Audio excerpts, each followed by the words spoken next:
on to day number 30 of painting every single day for an entire year, and holy cow, it has almost been an entire month of this. Today's painting inspiration is actually from a painting I saw a girl do. Her trees were super cute and a little bit of a different technique than I normally do with my trees. So of course we're going to paint some happy little trees on our painting of the day.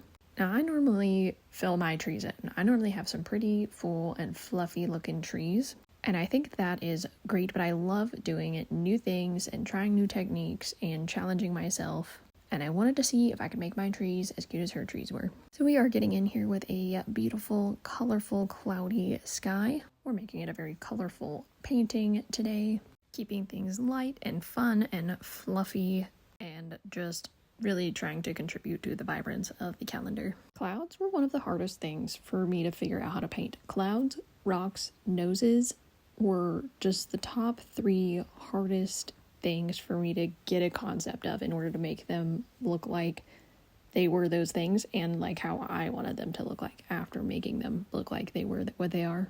That was a very confusing sentence. But basically now I feel like I have clouds pretty down. They do get a little bit muddled up and concerning looking when we first start with all the colors, but I can take a minute, breathe, trust the process, and get some of the different colors in here to make the textures look correct.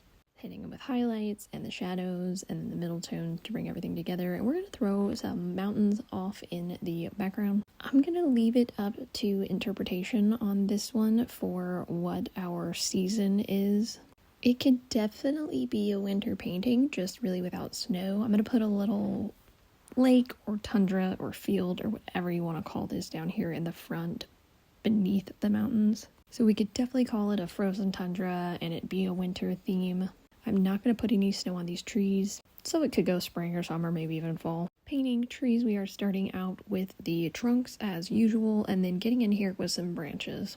Now, the way the girl did this, or the way it looked like she did this, because I didn't see her actually paint it, I just saw the painting itself, was that you get the basic branch layout with the darker shadow for those. They're pretty spaced out. And then after getting things the size and the shape that we want them to be with our darker shadow color for the branches, we then go in with a highlight color and we don't fill in all the empty space. We go into some of the empty spaces and then overlap a little bit between the shadowy area and the open spaces for branches.